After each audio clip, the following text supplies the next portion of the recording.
Maintenant, on va continuer avec un bon ami à moi. Je voudrais, s'il vous plaît, une main d'applaudissement pour Charles-Antoine Allais.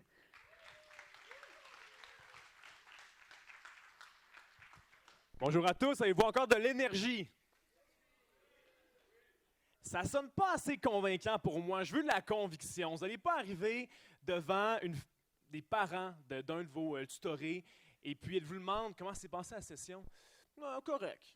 Non, vous allez être convaincu. Je veux de la conviction. Avez-vous encore de l'énergie? Bon, ça a plus d'allure.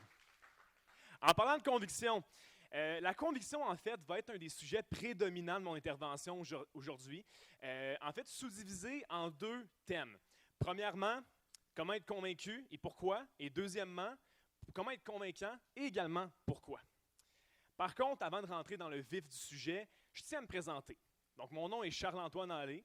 Je suis un entrepreneur à temps plein et puis un enseignant au niveau secondaire à temps partiel, parce qu'un entrepreneur, ça n'a jamais pas assez de temps. On trouve le temps pour tout.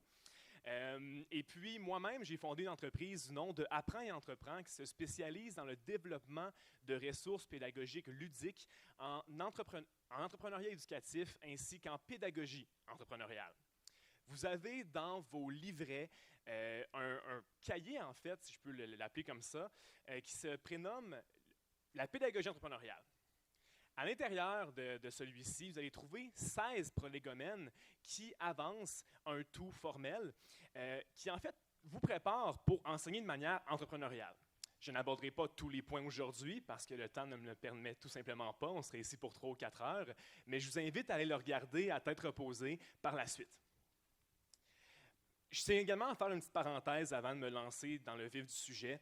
Je tiens à dire à quel point je suis fier et que je suis content également d'être ici avec mes 4 bons amis, Seper, Liviu, Julien et Édouard, que je connais depuis des années, de ce qu'ils ont fait. Premièrement parce que les valeurs corporatives de l'entreprise et leurs valeurs personnelles viennent me rejoindre au plus fond de mon être, mais également parce que je pense réellement que c'est quelque chose de bien qu'ils font. Donc, un bon moment d'applaudissement, s'il vous plaît, pour eux. Merci beaucoup, les gars.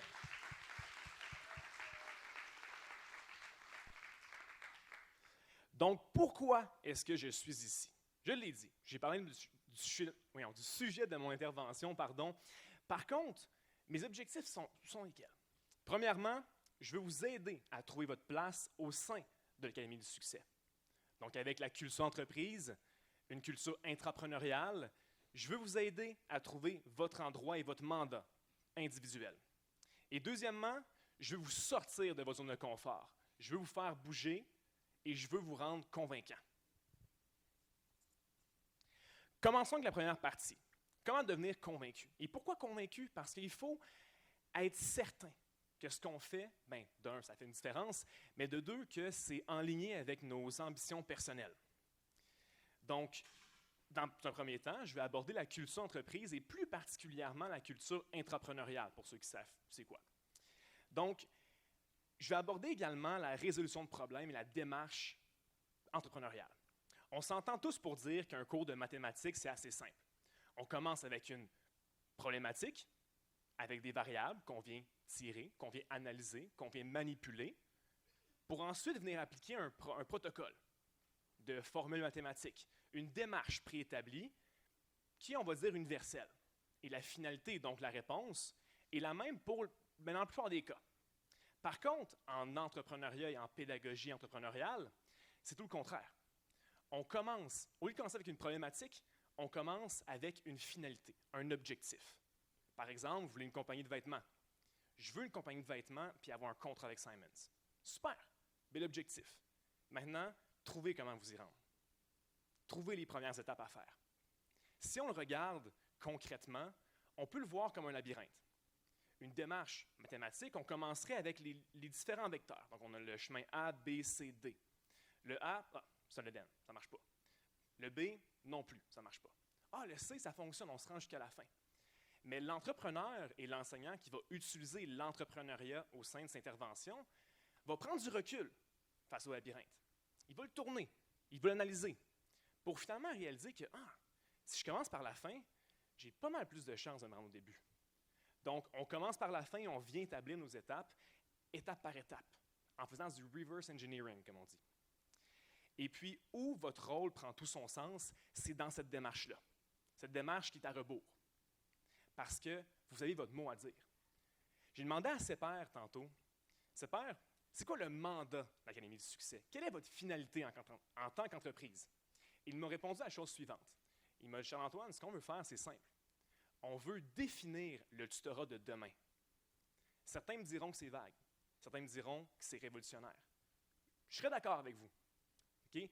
C'est vague, mais le fait que ça soit vague vous donne une occasion. Une occasion de venir mettre votre grain de sel au sein de l'équation. De venir prendre une initiative afin de tirer la couverte de votre bar, comme on dit. Afin de venir mettre votre grain de sel et puis votre personne à l'intérieur de ça. Qui ici, à main levée, sait de quoi je parle quand je parle d'entrepreneuriat? À main levée. Pas grand monde. Ici. Comment est-ce que tu le décrirais? En gros, entrepreneur, c'est tu fais partie d'une organisation et de par tes actions, tu participes à l'évolution de l'entreprise. Alors qu'un entrepreneur, il va le faire pour lui-même. Super bonne définition. Comme il l'a dit, un intrapreneur, c'est un individu ou encore une entité qui va mettre en application des compétences entrepreneuriales, mais à des fins qui ne sont pas uniquement personnelles. Donc, il opère dans une structure qui est plus grande que lui-même. Il peut avoir la stabilité salariale, il peut avoir la stabilité d'emploi, name it. Il y a des avantages à ça. Mais dans le cadre de votre rôle ici dans l'Académie du succès, vous êtes tous, à votre manière, des intrapreneurs. Donc, venez pas me dire que « Oh non, moi, l'entrepreneuriat, ça ne m'intéresse pas ». Vous avez tous votre mot à dire. Une fois que vous êtes avec l'élève, dans la salle de classe ou encore chez lui, en train de lui apprendre quelque chose, c'est votre show. C'est vous qui prenez l'initiative, qui décidez comment lui enseigner, qui décidez comment lui transmettre la matière. Vous êtes à un certain point un preneur d'initiative. Donc, vous devez vous habituer à être déstabilisé. Vous devez vous habituer à être confortable dans l'instabilité et puis agir comme un entrepreneur, comme un intrapreneur. Ce qui mène à mon deuxième point. Vos indicateurs de performance en tant que tuteur, c'est les notes de vos élèves. Est-ce qu'ils ont échoué? Est-ce qu'ils ont passé? Est-ce qu'ils ont eu 100%? Plus la note est haute, plus vous êtes satisfait. Et plus vous gagnez, j'imagine. Hein, les gars? Vous les récompensez, oui? Donc, vous ne pouvez laisser aucun détail de côté. On s'entend, n'importe qui peut expliquer comment faire la grammaire. N'importe qui peut expliquer comment la physique fonctionne, à part moi parce que je suis zéro pin barre en physique, mais c'est une autre histoire. Okay? La grosse différence, c'est comment est-ce que vous allez l'enseigner. Un vendeur et un enseignant, c'est deux disciplines quand même assez similaires. Le meilleur vendeur, vous allez sûrement être d'accord avec moi, n'est pas celui qui va le plus parler. C'est celui qui va le plus écouter. Donc souvent, on prend un vendeur qui a l'air distant, mais non. Il analyse, il prend en note l'information que le client lui donne pour lui recracher d'une différente manière pour arriver à ses fins. Même principe. L'enseignant, son emploi, en fait, son mandat, c'est d'accompagner l'élève à travers l'identification de ses forces, ses faiblesses, pour mieux l'épauler. Donc, à travers son processus. Donc, comme j'ai dit, vous ne pouvez laisser aucun détail de côté. Ce qui va faire la différence entre vous et un autre tuteur, qui est peut-être assis à côté de vous en ce moment, c'est votre manière de livrer la matière. Votre emploi est constitué de 20% ce que vous enseignez, 80% comment vous l'enseignez. C'est comme la vente. Okay? Quand je parle du 80% de comment on l'enseigne, on peut penser au non-verbal. On peut penser également nos gestes, notre déplacement sur la scène, notre présence scénique. Même si on n'est pas sur une scène comme en ce moment, c'est des éléments à tenir en compte. On est chez lui, mais est-ce qu'on est reculé sur notre chaise? Est-ce qu'on est engagé dans la conversation? Tous ces éléments-là ont le pouvoir de venir atténuer ou de venir accentuer la portée de nos propos. C'est pourquoi il faut s'habituer, il faut se pratiquer, il faut ne rien laisser de côté.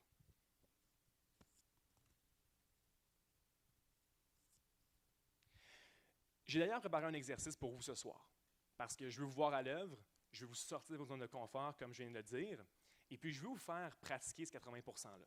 Comme je l'ai dit, je ne peux pas vous aider avec le 20% de qu'est-ce que vous enseignez. Je ne suis pas le meilleur à l'école non plus. Mais le 80%, définitivement. Donc, je vous explique l'exercice. Ici, à l'écran, on a 4 mots. Prolégomène, alacrité, frisoli et smaragdin. Je vous rassure, les 4 mots existent et font partie du champ lexical francophone. C'est normal, par contre, que vous ne connaissiez pas la définition des 4 mots. Et c'est l'objectif. C'est un exercice qui a été développé en collaboration avec l'École nationale de l'humour. Donc, je l'ai fait à plusieurs reprises, je l'ai enseigné à plusieurs reprises, et puis c'est excellent pour la prise de confiance, mais également pour isoler la variable de la confiance, la prestance et la présence scénique. Parce que l'élève a besoin de vous voir. Ceux qui vont être portés à donner des cours de groupe, moi je sais qu'il y a plusieurs d'entre vous qui sont ici ce soir parce que vous voulez donner des cours de groupe. Ça paye plus, c'est certain. On s'entend, non, on s'entend. Et puis quand on a un cours de groupe, il faut s'assurer qu'on forme une unité. Tout le monde vous écoute, tout le monde comprend. S'il y en a 4 sur 5 qui comprennent, c'est pas « c'est une bonne moyenne ». Non, c'est un échec. Il y en a un qui ne comprend pas, il y en a un qui peut échouer son examen. Il y en a un qui peut se démotiver, se décourager. Vous avez échoué. Donc, vous devez vous assurer que tout le monde est engagé. Vous devez vous assurer d'offrir une performance directement. Vous allez dealer avec la nouvelle génération, la génération Z. Il faut que ça soit intéressant.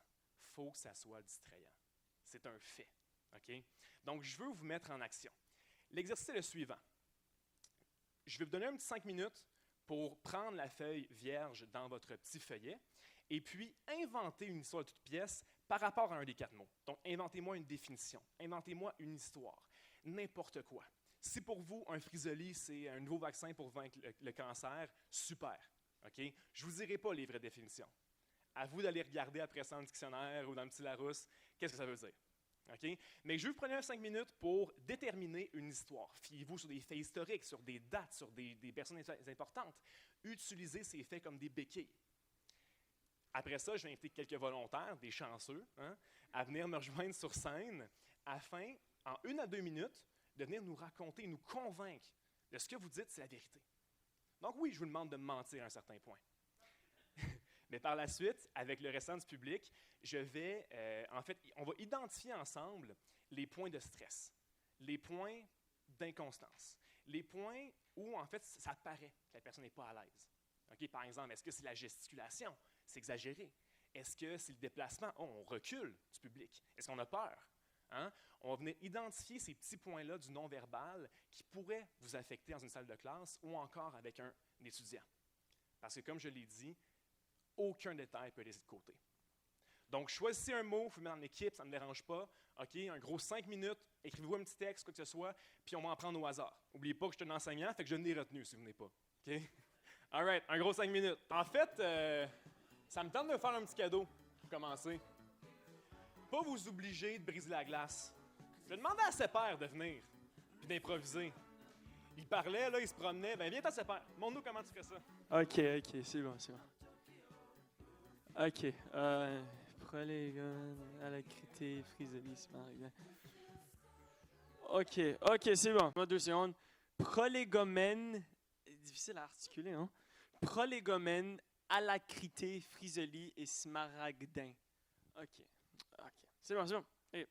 OK. Merci, Charles, pour cette mise en situation. Choisis un, pas les 4, là. Oui. Alors, je dois dire une histoire avec tous les mots, hein?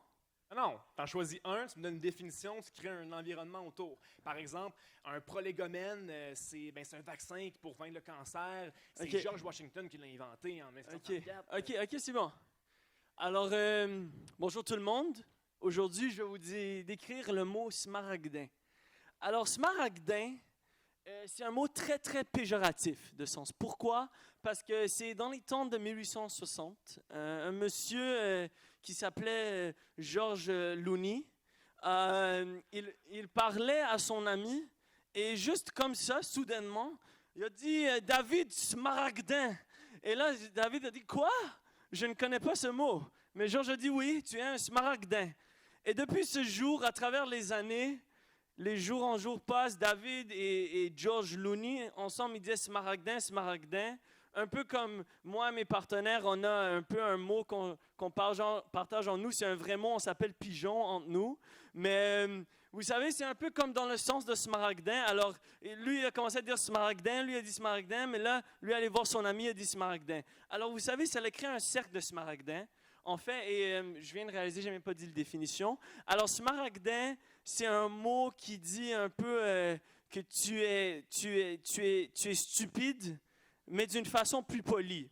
Alors, parce que c'est compliqué comme mot, c'est pas très clair que c'est péjoratif. Alors oui, smaragdin, mot péjoratif de genre masculin. Non, c'est un adjectif, oubliez. Il n'y a pas de genre, mais il y a aussi le verbe smaragdiner. Ça veut dire être poliment stupide. Alors ça, c'est aussi, voilà. Alors, smaragdin. Voilà. Merci, merci. Merci beaucoup. Qui veut s'essayer à un peu analyser où est-ce que c'est sorti, son stress, son incertitude? Charles, écoute ce qu'on va faire. On va les animer un peu. Moi, j'approche mon micro, je fais bip, bip, bip, bip, bip. Et là, tu dis ding, ding, ding quand c'est proche d'une personne que tu veux. Parfait, C'est bon? mais attends. Ça Oui, oui. C'est pas t'en sauver comme ça. OK. Qui veut essayer de s'avancer puis dire où est-ce que son stress passait? Quoi? J'ai rien compris.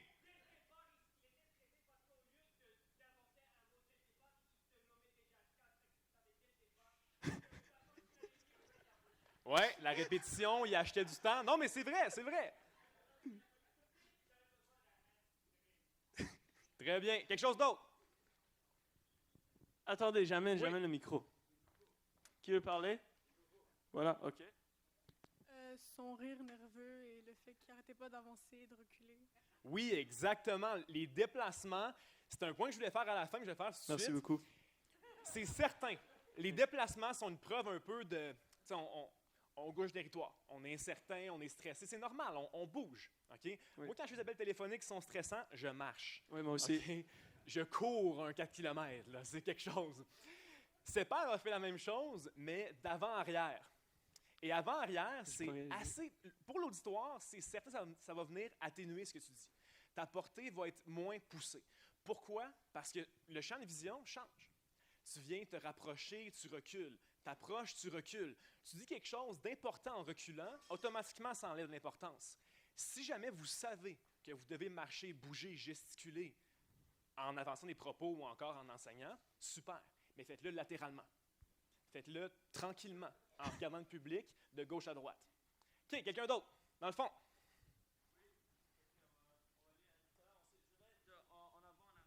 On va faire un maximum de 5 personnes par intervention. Je pense qu'il a passé plus de temps à dire le mot smaragdin que de dire vraiment la définition. Parce qu'il il se donnait du temps pour inventer une définition. Et genre, Ouais, ça paraissait. exactement. La répétition, perte de temps, on est encore dans le même, On univers. est des psychoanalystes ici ou quoi, là? Hey, Qu'est-ce qui c'est se pas. passe? Tu penses que la crédibilité, oublie ça. Ok, Maintenant, t'en veux ben, plus. c'est parti, là. Il m'attaque comme je suis. OK, c'est bon. Naturellement, il y a le regard de ses yeux. Tes yeux allaient Oui. naturellement vers le sol ou vers le tableau. Tu n'avais pas de contact humain avec personne. C'est la première chose. Regard Et perdu. aussi, si tu regardes, les personnes que tu regardais, c'était, j'assume, tes amis qui sont là-bas et non les personnes que tu connais un peu moins qui sont dans l'audience. Donc, nous, on n'a pas de contact humain avec toi. Donc, c'est bien le fun, le smaragdin, mais on pense que c'est juste toi et tes amis qui le connaissent, puis c'est pas nous autres. Très bonne intervention. Mais, D'ailleurs, tu as abordé le fait qu'il s'appuyait sur des gens qu'il connaissait par le regard, mais également dans son histoire. Il est venu puis il a dit, tu sais, c'est comme moi et mes amis, on se traite de quoi déjà, ses pères? Pigeon. Pigeon, de pigeon, OK? Merci. Donc, il a utilisé comme béquille, comme support, un fait qui est réel par rapport à lui et ses amis. Donc, effectivement, très bon point. Ouais, Et dernière intervention par rapport à oui, ses je tiens juste à dire, JP, t'es renvoyé. OK, un dernier, une nouvelle.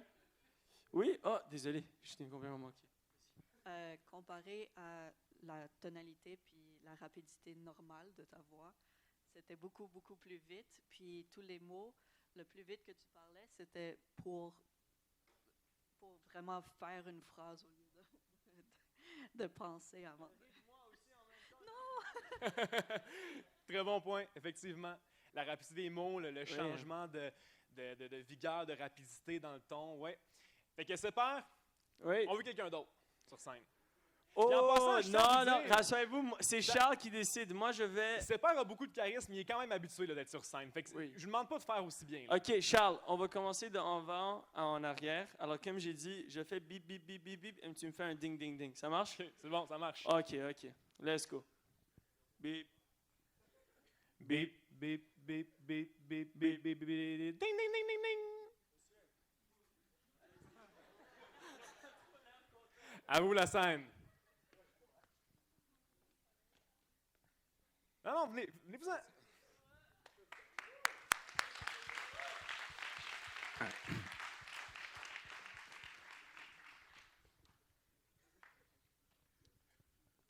Je vais vous parler du mot friseli. Écoutez, j'ai enseigné des enfants qui, pendant leur pause, ils passaient le temps à faire des friselies. Ils adorent faire des friselies et moi, je trouve ça très intéressant. Et je pense que c'est un bon moyen de s'occuper pendant que le professeur, peut-être, il prend une petite pause, il prend un café. Donc voilà, c'est de belles images qu'ils dessinent. Ils font de très beaux dessins, dont les friselies, c'est des dessins inventés par les enfants pendant leur pause. Voilà. Merci beaucoup. Et votre nom, monsieur, et votre nom? Jean-Louis. Merci beaucoup, Jean-Louis. Un autre round of applause. OK. Maintenant, la partie moins le fun, Jean-Luc. Donc, qui veut essayer qui veut s'avancer en disant où est-ce que son stress passait? Quand même très bien, honnêtement. Oui. J'aime ça quand les autres attaquent les autres et plus moi.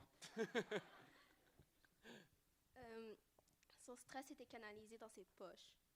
Parce Oui. qu'il ne gesticulait pas. Oui. Il se concentrait, il y avait les mains dans les poches, effectivement. Quoi d'autre? Quelque chose d'autre par rapport à la gesticulation, au mouvement? Une certaine tendance à regarder le mot derrière soi de Oui. façon constante, tourner le dos Oui. au public. Comme s'il y avait une réponse qui se trouvait là-bas. Là. Oui. Mais c'est pas aussi. Oui. Quelqu'un d'autre? Un autre volontaire? Oh, Charles, je m'en viens. Mais je vois que vous êtes quand même habitué, vous êtes compétent. Là. J'ai vu du monde 10 fois pire, c'est l'enfer.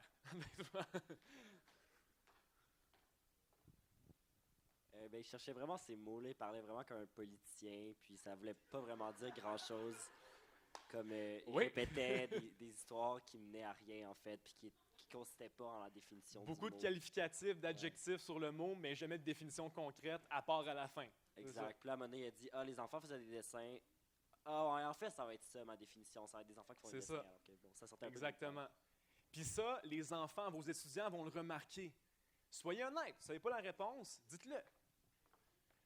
Puis une autre chose, en fait, je vais faire dans l'intervention, les pas également. Les mêmes pas à répétition. On croise également les jambes, prouvant un certain inconfort également avec ça. Donc, c'est pair, on y va quelqu'un d'autre. OK, même chose, un peu plus Oui. loin. Bip, Bip, bip, bip, bip, bip, bip, bip, ding, ding, ding, Bip. ding. Choisis.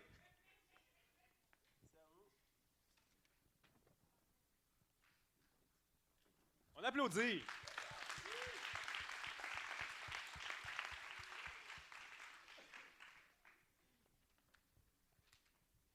Bonjour. Donc, moi, je vais vous raconter une histoire, mais la définition, c'est une personne. Donc, c'est Prolégomène. Prolégomène, donc, c'est une déesse grecque. Prolégomène, c'est la déesse grecque de l'apprentissage, de la réalisation de soi.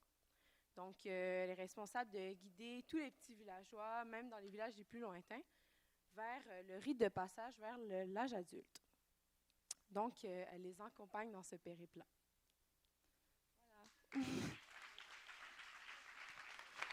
Merci beaucoup. OK. On va faire après elle une autre personne. Donc, je vais prendre 2 interventions pour cette gentille dame sur qu'est-ce qu'elle vient de dire, là. La déesse grecque. OK, ça là, tout le monde, il va falloir s'investir un peu plus dans les réponses ou Hassan va voler la vedette, là. Donc, je sentais une répétition de « donc ». J'ai senti ça à plusieurs reprises. Ainsi que je sentais beaucoup d'incertitude, comme si tu étais en train d'essayer de gagner du temps, et à la fin, tu as donné une réponse très simple, simpliste, no offense, sans suffisamment de détails et des connexions qui n'étaient pas assez concrètes. Merci. Merci beaucoup. Merci beaucoup. Oh, une nouvelle. Oui, bonjour. Au fait, au début, je sentais qu'elle cherchait sa réponse en arrière au tableau. Et après, à la fin, la réponse était sur la feuille. Et puis, la réponse était d'abord incertaine au départ. Et puis, elle regardait beaucoup au niveau du tableau. Et à la fin, elle regardait sur sa feuille. C'est comme si la réponse est sur la feuille qu'elle a eue tout de suite là. Il y avait une fuite du regard, puis c'est très fréquent. Quelque chose, en fait, que je n'ai pas encore entendu, mais qui est généralement extrêmement fréquent, c'est la répétition de termes. Même moi, je le fais à répétition, là, j'utilise beaucoup l'expression « dans le fond ». Dans le fond, telle chose. Dans le fond, telle chose. Puis quand on le sait, on se force, hein, on le travaille pour faire en sorte que ça ne se voit plus. Quelque chose d'autre que j'ai remarqué également, oui, ses pieds étaient vraiment ancrés dans le sol, mais il y avait un petit balancement des hanches. Un petit balancement. Donc, même si elle ne marchait pas, c'est le bassin qui bougeait. Ce qui revient au même. OK, dernière personne. OK, alors... Oh. On va y aller avec Frédéric. Okay. Je pense que c'est le plus jeune dans la salle. OK.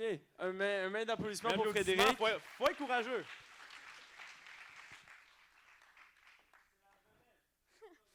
OK, j'ai choisi le smaragdin.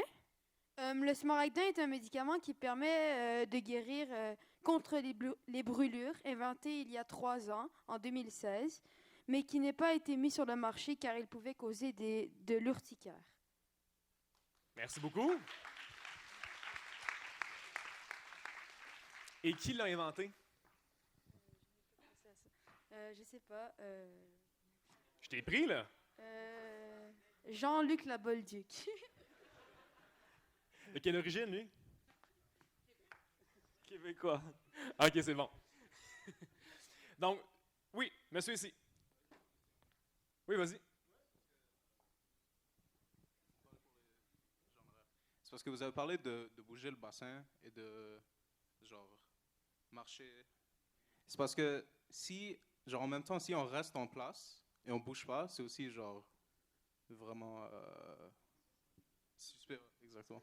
Alors, non, je comprends ton point dans le fond, ça veut dire que c'est pas mieux non plus de rester figé à rien faire. Ouais, c'est ça. Non, mais c'est quoi l'idéal? Je vous demande l'idéal. Non, mais honnêtement, l'idéal est qu'est-ce qui est naturel pour toi. Mais une fois qu'on sait nos tendances, comme, tu sais, disons que c'est comme c'est père. On marche un peu d'avant-arrière. Donc, on le sait que notre stress passe par les déplacements des pieds. Donc, une fois qu'on le sait, je ne vous dis pas de l'arrêter, je ne vous dis pas de l'éliminer, mais je vous dis de l'encadrer. Donc, on se dit, bien, parfait, je vais me permettre de marcher, mais de long et en large. Je vais toujours garder contact avec le public, je vais marcher de gauche à droite, puis quand je vais dire des choses importantes, je vais poser mes mots, je vais m'arrêter.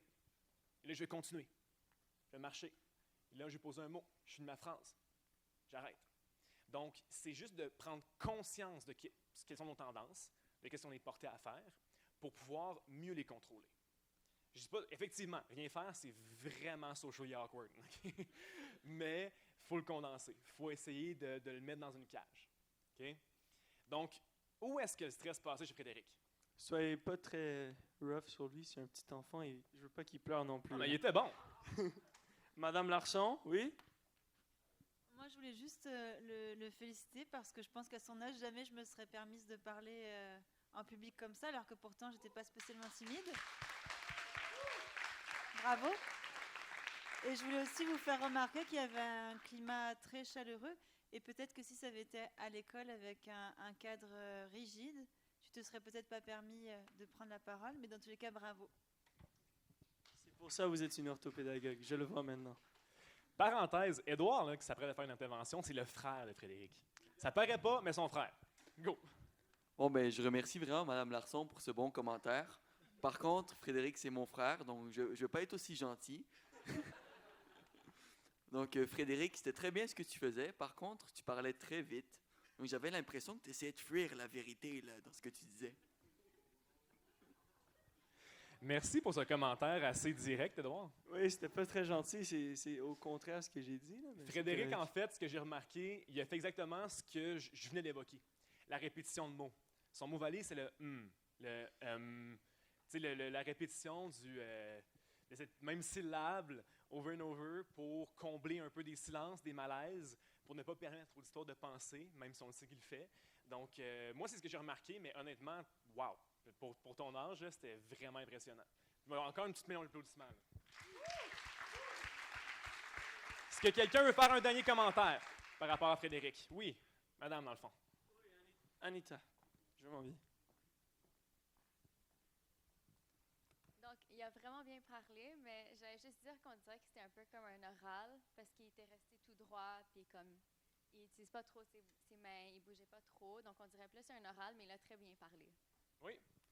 Il aurait pu accentuer justement ses propos avec des gestes, avec des déplacements. Oui, effectivement. Mais pour son âge, faire des oraux à l'école, c'est un peu normal, honnêtement. Donc, honnêtement, c'est tout ce que le temps nous permet pour ce soir. J'aurais voulu rester beaucoup plus longtemps et parler d'entrepreneuriat, de culture d'entreprise. Par contre, avec le petit retard qu'on a pris, je ne pourrais pas le faire. Mais je vous rappelle une chose.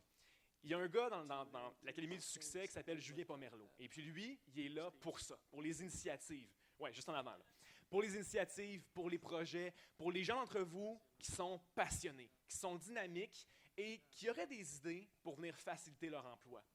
Pensez-vous, par exemple, qu'une structure ludique du programme serait intéressante? Pensez-vous qu'une application mobile serait intéressante? Allez lui parler. On vous donne l'occasion de prendre des initiatives. On vous donne l'occasion de devenir entrepreneur, mais en ayant un emploi stable. Donc, utilisez-le à bon escient. Sur ce, je vais vous laisser sur une citation que j'admire beaucoup, en fait, qui me rappelle pourquoi j'ai décidé de m'impliquer en éducation à la base, de Joseph Joubert, qui disait « Enseigner, c'est apprendre 2 fois ». Merci beaucoup et bonne soirée.